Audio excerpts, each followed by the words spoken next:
இன்னைக்கு கண்டி தாண்டி குடும்ப நோக்கி வந்துகிட்டு இருக்க நேரம் இந்த அமைதி பேரணி அமைதி இல்லாத பேரணியா மாறிடுச்சு. ஒரே பதட்டமா போச்சு இங்க இருக்க சனங்களோட. இலங்கையில இருக்கிற பிக்குமாருக்கு தெரிஞ்சது அடிதடி வன்முறை சண்டித்தனம் கட்ட பஞ்சாயத்து.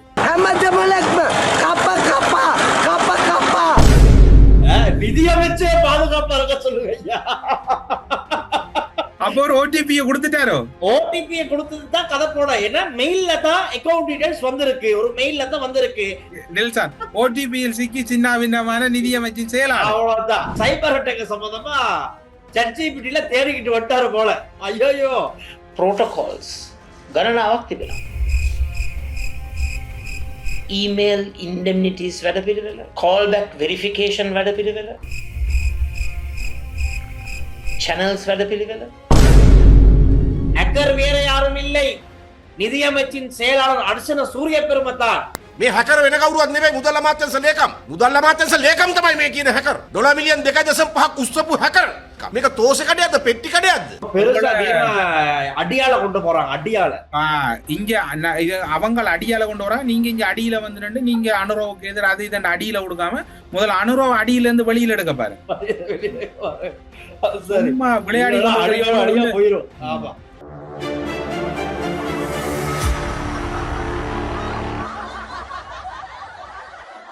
நீங்கள் வெளிநாட்டில் இருக்கும்போது உங்கள் பெற்றோரின் மருத்துவ தேவைகள் அனைத்தையும் நாங்கள் ஒருங்கிணைத்து கவனிக்கின்றோம். வருடாந்திர பதிவு, சிறப்பு தள்ளுபடி, மெடிப்ளேஸ். ஹலோ அண்ணா, வணக்கம். வணக்கம் வணக்கம் வணக்கம். சொல்லுங்க, என்ன புதுனங்கள் ஊருக்குள்ள? என்ன புதுனங்கள்? அமைதிக்கான சமாதானத்துக்கான பேரணின்னு வியட்நாம்ல எல்லாம் தேரர்கள் வந்து இலங்கையில ஆரம்பிச்சாங்க. இன்னைக்கு கண்டி தாண்டி குடும்ப நோக்கி வந்துகிட்டு இருக்க நேரம் இந்த அமைதி பேரணி அமைதி இல்லாத பேரணியா மாறிடுச்சு. ஒரே பதட்டமா போச்சு இங்க இருக்க சனங்களோட. அமைதி பேரணி இல்ல, எந்த ஒரு பேரணியும் செய்ய முடியாதுங்கிறத நம்ம இலங்கை மக்கள் நிரூபிச்சுட்டாங்க. என்ன செய்ய, நேத்து ஒரு விஷயம் சொல்லணுமா, இந்த அமைதி பேரணிக்கு பௌத்த மதம் அமைதியான மதம். அது அமைதியா பின்பற்றால் ஒரு நாடண்டா அது இலங்கை தான். சரி, பௌத்தத்தை அமைதியா பின்பற்றாதவன்கிட்ட வந்து அமைதியை பற்றி என்ன கதைக்கல இவங்க?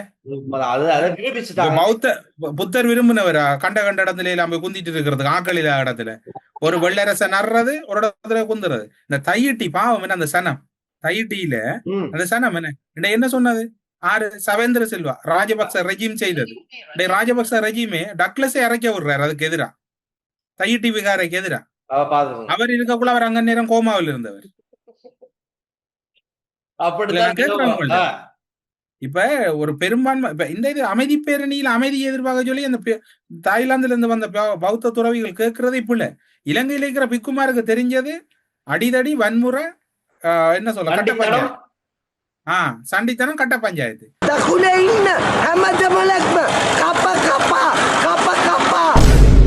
இவங்களுக்கு நீங்க வரக்குள்ள வந்து அமைதியை கொண்டு வந்திருக்க கூடாது. தாய்லாந்துல இருந்து 4 AK 4 செல் 4 ஆட்லரி கொண்டு கொடுத்து, அதுல அமைதி 4 கல்லு பொல்லு அதுகளை வந்துதான் இவங்களை கொண்டு கொடுத்தா தான் அங்க இருக்கிற பிக்குமாருக்கு சூடாகும். அதுதான். அப்ப நேத்தலனா இந்த இஸ்லாமிய சகோதரர்கள் அங்க கண்டி அங்க அண்மித்த பகுதிகள்ல இருக்கு இஸ்லாமிய சகோதரர்கள் பள்ளிவாசல்கள் முன்னுக்கெல்லாம் அவங்க வந்து இந்த தேரர்கள் அழகா வரவேற்றாங்க.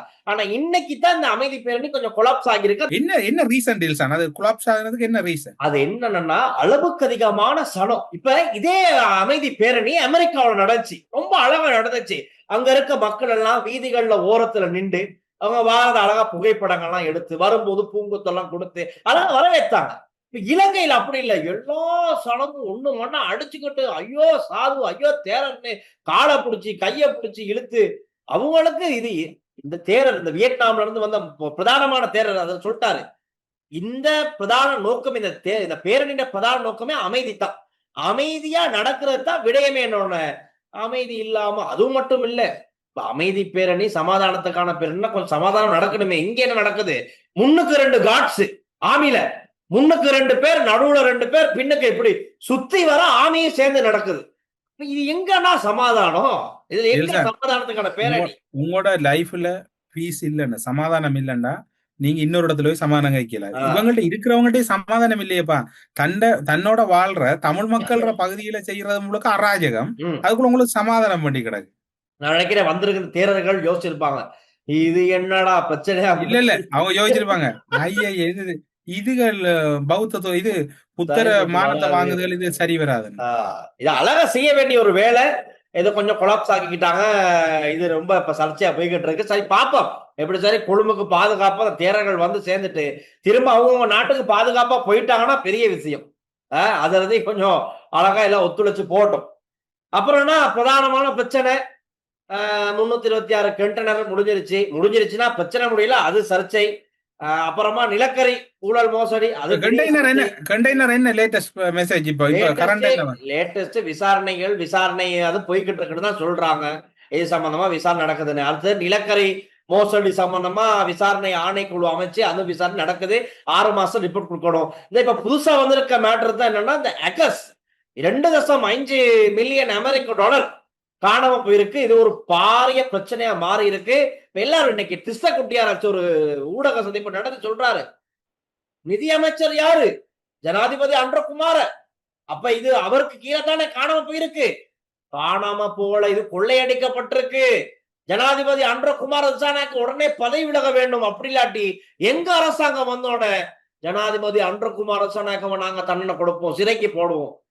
திஸ்ஸ குட்டி ஆராய்ச்சி நாமல் ராஜபக்சன குட்டி சின்ன குட்டி அவரு சொல்லியிருக்காரு. මේක අවසාන වගකීම අතිගරු ජනාධිපතිතුමනි වහාම ගන්න. ඒ වගේමයි ඔබතුමා කරුණා කරලා මාධ්‍ය ඉස්සරහට ඇවිල්ලා මේ වංචාව සිදු වෙලා තියෙන ආකාරය පිළිබඳ පැහැදිලි කරන්න. ඒ පැහැදිලි කරන තෙක් කරුණා කරලා ඔබතුමා මුදල් අමාත්‍යාංශයේ අමාත්‍ය ධූරයෙන් ඉවත් වෙන්න. ඒ ඉවත් වෙලා විතරක් හරියන්නේ නැහැ. ජනාධිපතිවරයා විදියට මේ සම්බන්ධව ගන්නා වූ වගකීම ජනතාවට පැහැදිලි කරන්න. ඒ වගේමයි රටේ ජනතාවට මතක් කරනවා පොහොට්ටුවේ ආණ්ඩුවක් තුල අනිවාර්යයෙන්ම මේ ජනාධිපතිවරයාගේ මේ සිද්ධිය සම්බන්ධව සම්බන්ධ වීම සම්බන්ධව පරීක්ෂණය කරලා අනිවාර්යයෙන්ම මේ වර්තමාන ජනාධිපතිවරයාට දිය යුතු දඬුවම් ජනතාවගේ මුදල් මහ දවාලේ මංගොල්ල කෑමට සම්බන්ධ වෙලා තියෙනවා නම් අපේ ආණ්ඩුවක් තුල අනිවාර්යයෙන්ම මේ ජනාධිපතිවරයාට දඬුවම් දීමේ වැඩපිළිවෙලේ අපි ඉන්නවා කියන කාරණාව මත.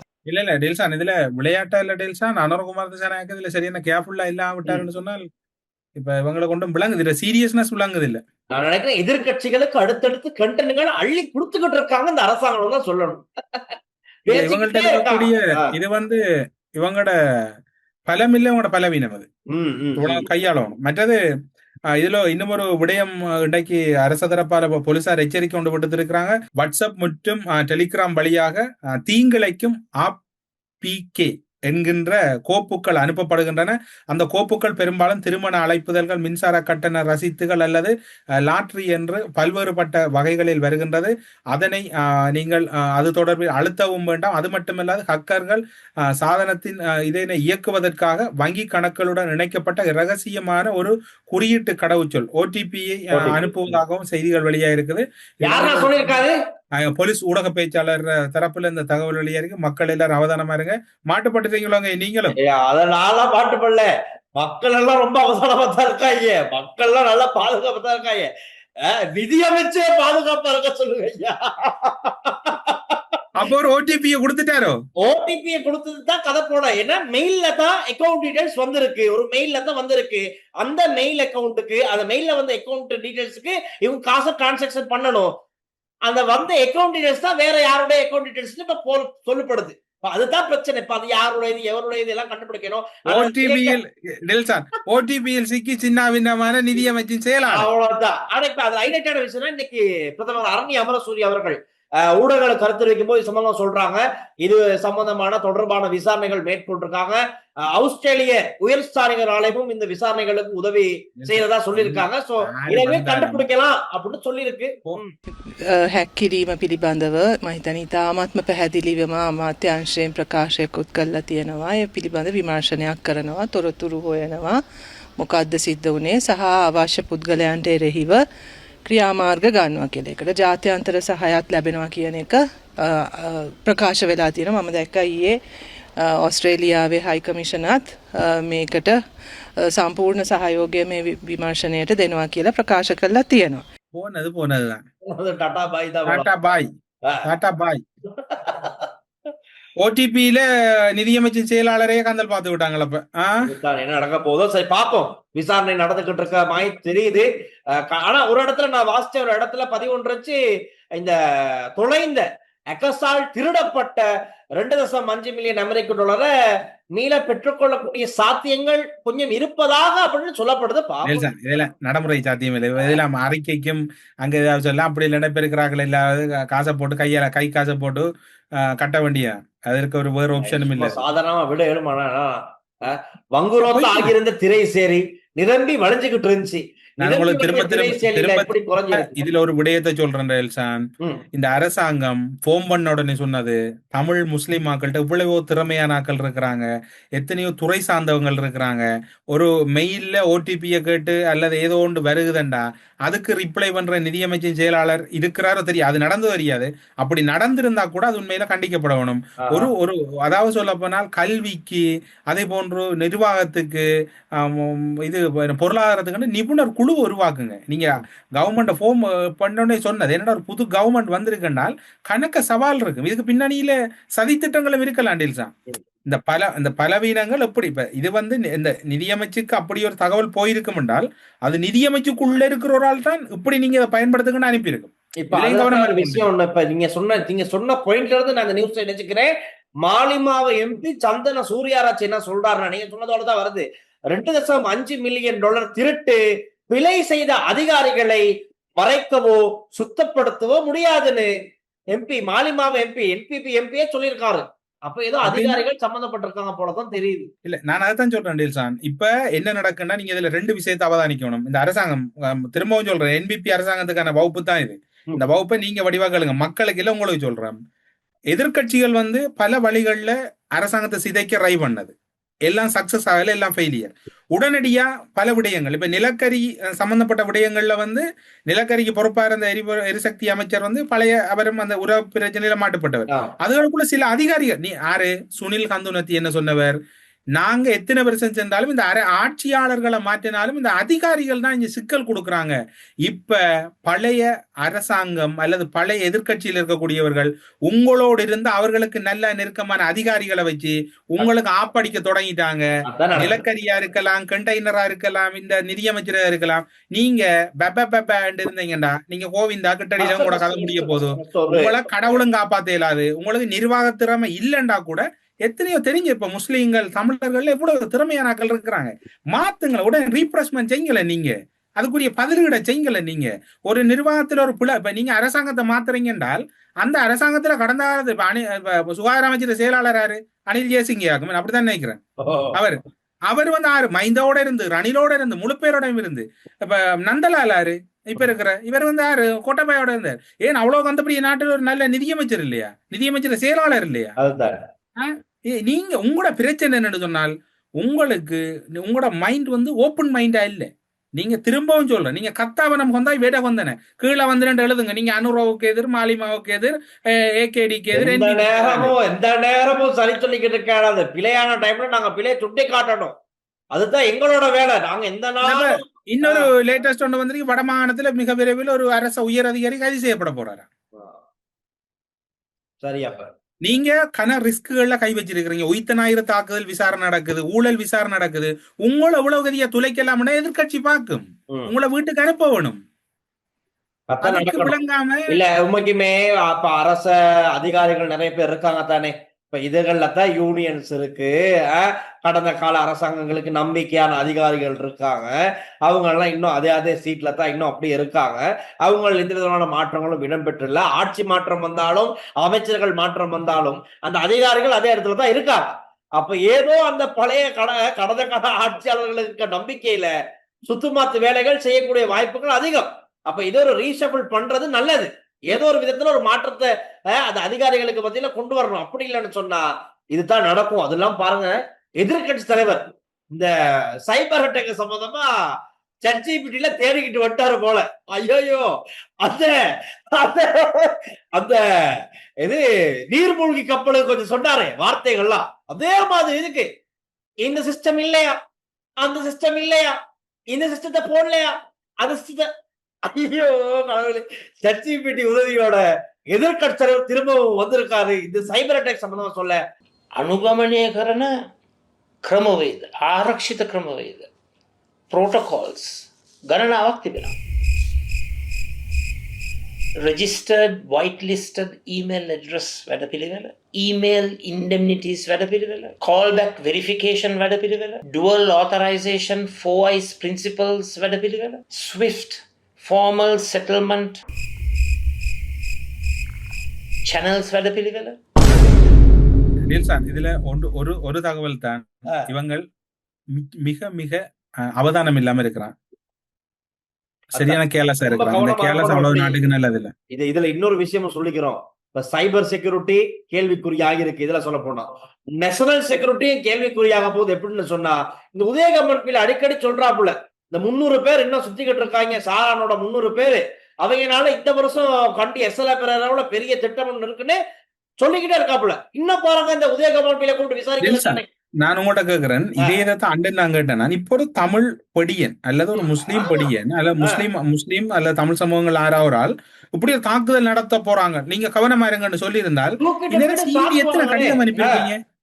அப்ப கிட்டத்தட்ட சொல்ல போனா எதிர்கட்சி சொல்ற மாதிரி குற்றத்தடுப்பு புலனாய்வு பிரிவுல 2 பிரிவு இருக்குது. ஒரு பிரிவு ராஜபக்சோட இயங்குது, ஒரு பிரிவு அனுரோட இயங்குது. எனக்கு தோணுது, அந்த மனசாட்சி தோணுது. சரியா, ஜனாதிபதி அன்றகுமார் சனை கொஞ்ச நாள் சத்தம் இல்லை. சரியா, வெளியவும் வாராருல, என்னன்னு கடைசியா புது வருஷத்துக்கு பார்த்தது. அதுக்கப்புறம் எங்கேயும் காணல. ஆனா அவர் தனியா தடுமாறிக்கிட்டு இருக்காரோ அப்படிங்கிற மாதிரி தோணுது. என்னன்னு தெரியல. ஏன்னா அமைச்சர்கள் இன்னும் எங்க ஸ்ட்ராங் பத்தாத மாதிரி இருக்கு, அதிகாரிகளை கண்ட்ரோல் பண்ண முடியாத மாதிரி இருக்கு. எதிர்கட்சிகள் அவங்க பாட்டுக்கு தைரியமா காய்ச்சிக்கிட்டு போறாங்க. அப்ப இங்க எதிர்கட்சிகள் 1 வருஷம் டைம் கொடுத்தவங்க, இவங்கள ஃபுல்லா அவதானிச்சவங்க, இவங்களோட பலவீனத்தை கண்டுபிடிச்சிட்டாங்க. இப்ப அந்த ஆளுங்கட்சியில இருந்து அடிக்கிற ஒரே அமைச்சர்னா பிமல் ரட்நாயக தான். அவருக்கு ஏதோ ஒரு சம்பவம் செய்து முடிச்சிருவாங்க. கிட்டடியில முடிச்சா மிச்சம் எல்லாரும் அவங்களுக்கு புள்ள பூச்சி மாதிரி தான். கிட்டத்தட்ட சொல்ல போனா இப்ப கவர்மெண்ட்ல ஆனந்த விஜயபாலவும் சில டைமுகள்ல 1-2 சொட் கொடுப்பார். அதை தவிர அங்க பெரிய பலமான கட்டமைப்பு இல்ல. ஏன் அனுரகுமார் திசாநாயக் ஏன் நாடாளுமன்றத்துக்கு வர ஒரு அவசர தேவைன்னு சொன்னால், அதை மேனேஜ் பண்றதுக்கு அங்க ஆள் இல்லை.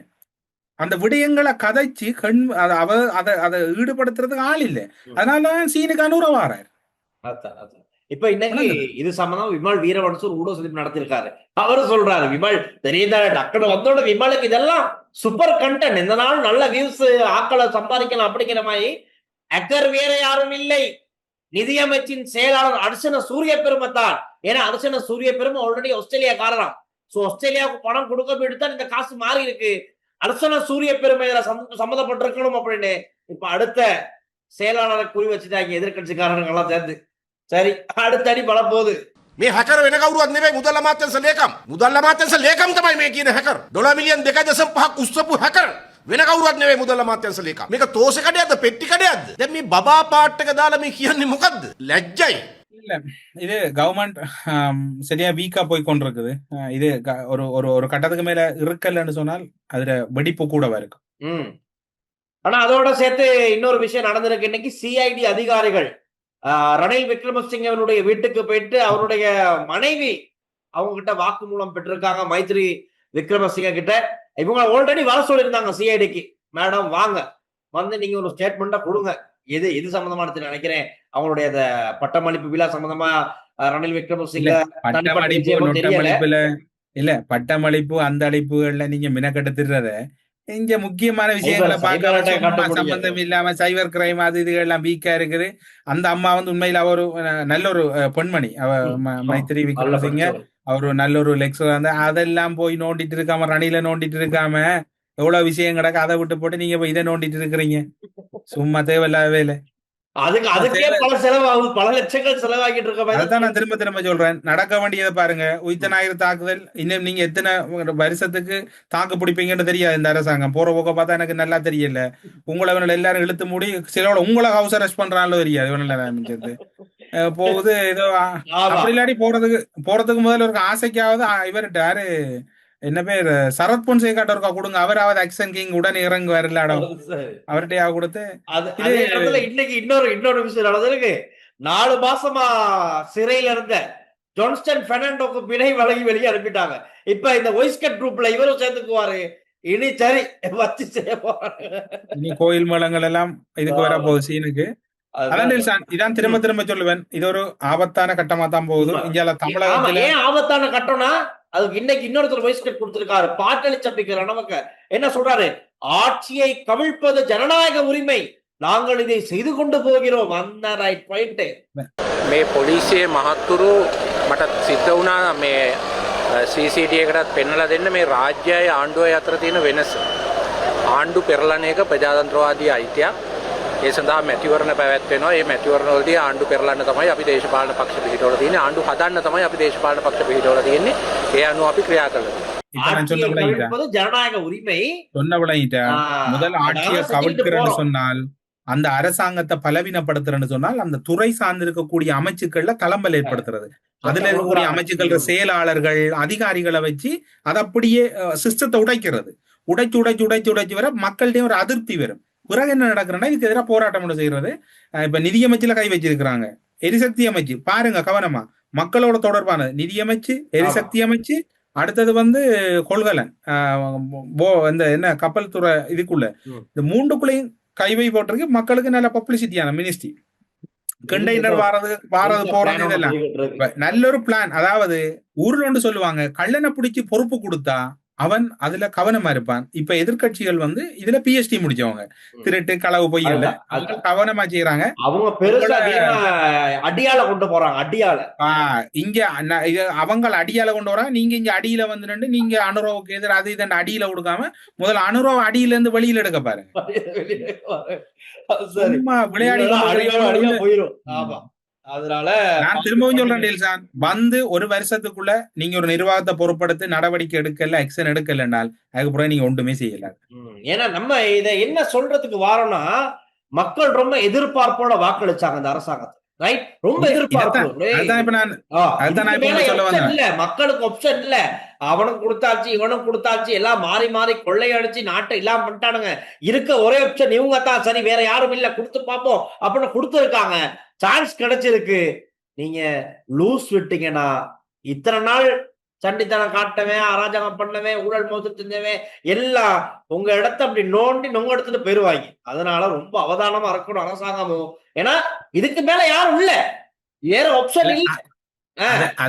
அதேதான் இன்னும் சொல்றேன். தமிழகத்துல இப்ப மே மாதம் 4ஆம் தேதி யாரு முதலமைச்சரா வருவாரு தெரியாது. ஒருவேளை விஜய் முதலமைச்சரா பனையூர்ல போய் பூட்டிட்டு இருப்பாரா இருந்தா அவருக்கும் இதே நிலைமைதான்.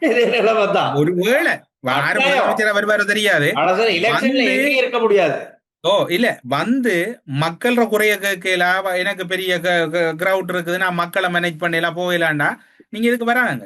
விஜய் சொன்னார் கடைசி அவருடைய பிரச்சார நடவடிக்கை கடைசி மீட்டிங்ல 23ஆம் தேதி நான் சொன்னதை நீங்க கேளுங்க, அதுக்கப்புறம் அடுத்த 5 வருஷம்னா அடுத்த வாரம் எல்லா வருஷமும் நீங்க சொல்றத நான் கேட்பேன் அப்படின்னு விஜய் அவர்கள் சொல்லி. என்னடா எங்களுக்கு ரெண்டு அனுபவம் இருக்குது. அனுபவம் அப்படித்தான் சொன்னேன். எனக்கு வாக்களியுங்கள், 1 வருடத்துக்குள் நான் உயிர்த்தனாயிர சூத்திரதாரிகளை உங்கள் முன்னிலையில் நிறுத்துவேன், ஊழல்வாதிகளை அடைப்பேன். ஊழல்வாதிகளை இப்ப இவங்களை அடைக்க போறாங்க. உயிர்த்தனாயிரம் தாக்குதல் செய்தவர் தாக்குதல் செய்யலன்றான். ஏதோ நிலைமை மோசமா இருக்கு டெல்சான். போயிட்டு வாங்க, நாளைக்கு சந்திப்போம். நாளைக்கு புது அப்டேட்டோட சந்திப்போம். சோ கவனமா இருக்கணும், எல்லாம் கொஞ்சம் ஸ்ட்ராங் ஆகணும். அதான் நம்மளுக்கு தேவை. என்ன நம்பி மக்கள் பாதுகாப்பா இருங்க. நாங்க உங்களோட இருக்கிறோம். உங்களோட சார்பில் நாங்க பேசுறோம். நாடு சீரா இருக்கணும்னா இந்த விமர்சனத்தை முன்வைக்கிறோம். இதுக்கு கீழே சரி செய்யணும். விமர்சனங்கள் மூலமா தான் எல்லாமே சரி செய்யப்படணும். இதுக்கு கீழே பின்னூட்டம் எழுத போறீங்களா, எழுதுங்க. நீங்க ஒரிஜினல் ஐடியில உங்களோட போன் நம்பரை போட்டு எழுதுங்க. உங்களோட நான் கதைக்கு ஆசைப்படுறேன். உங்களோட அந்த மாலிமாவோட ஆறு அந்த உறுப்பினர் அனுரவுக்கு ஆதரவாளர் நீங்க எங்களுக்கு இதுல கீழே போடுங்க, நம்பரை போடுங்க. நாங்க உங்களோட தொடர்பு கொண்டு வைக்கிறோம். தொடர்ந்து சந்திப்போம். அனுரகுமார் திசாநாயக்க, நீங்களும் போய் ஒளிகிறதுக்கு முதல் நாட்டை காப்பாத்துனீங்க. நாட்டை காப்பாத்துற மாதிரி பாருங்க, அல்லது கஷ்டம் தான். ஓகே டில்சான், பாய் பாய்டா.